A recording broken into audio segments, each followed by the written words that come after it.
Hello, Westview families, and welcome to the third edition of From the Desk of Mrs. Reuter. It's been a while since I reached out to you, so before the holiday break, I wanted to tell you a little bit about a few things that have happened here at Westview and what events are coming up over the next couple months. When I last talked to you, our students were learning about and focusing on using optimism. The last few weeks we've been talking about empathy and how to show empathy to others. And when we talk to students about empathy, we tell them that showing empathy or feeling empathy is feeling someone else's feelings in their own heart. To support this, right before Veterans Day, I went into every classroom and read a book about a topic that was related to Veterans Day. And then we had a discussion on what characters might have been showing empathy in the story, or how they might have felt empathy toward a character or something that happened in the story. Then the students took a piece of paper and wrote on it how the story touched their heart. And some of them wrote about things that happened in the story. Some of them wrote about things that it made them think about in their own lives. Those are posted in our entryway when you first walk in the building by the front office. They will be coming home soon and coming home to you, so you will be able to see those when they come home. How can you help your child practice and understand empathy? One of the best ways would be to talk to them about a time you felt empathy or showed empathy to another person. You could also, if you're reading a book or watching a movie or TV, and talk to them about how they might feel if they were walking in that person's shoes, or how they think the character is feeling, or how they would feel if they were in that situation.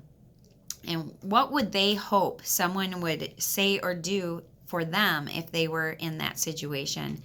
All of those questions and things are ways you can help your child learn and understand how to feel and show empathy.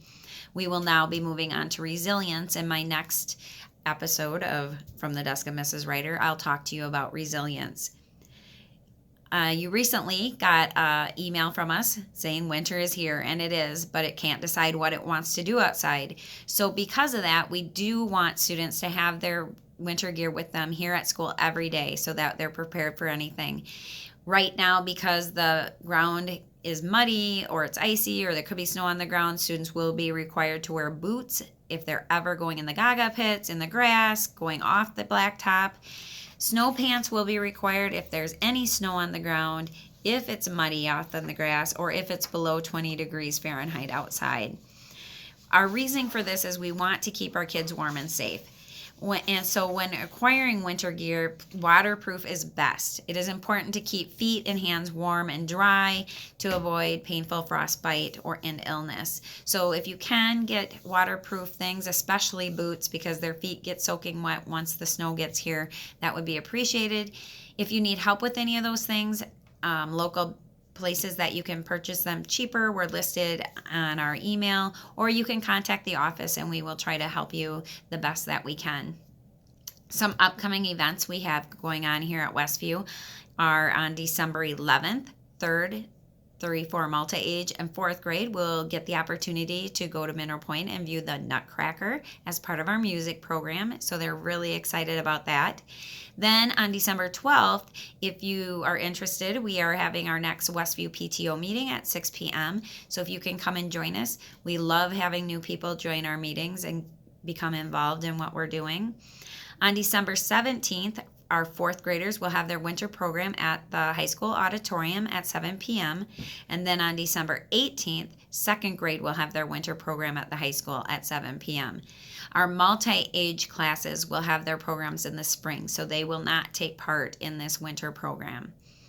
Then on December 12th, we have our Hillman High Five Holiday Shop, which has been a great big hit with all of our kids the last couple of years.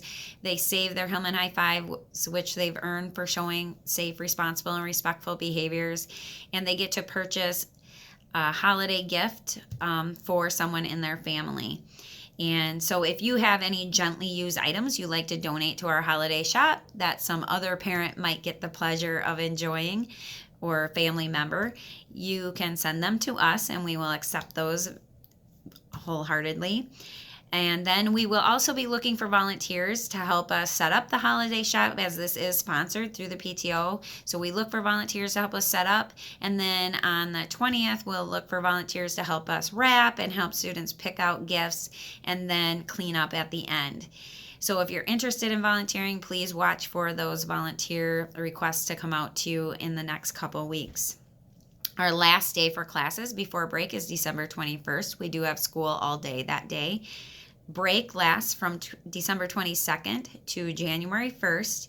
We do have school on January 2nd, so please have your kids ready to come back to school and ready to learn starting on the 2nd. And then on February 1st, we have our first and 1-2 Malta age chill out and read event, so watch for information about that to come home soon. I hope you all have a great holiday season and winter break, and I will hopefully see you all in the new year.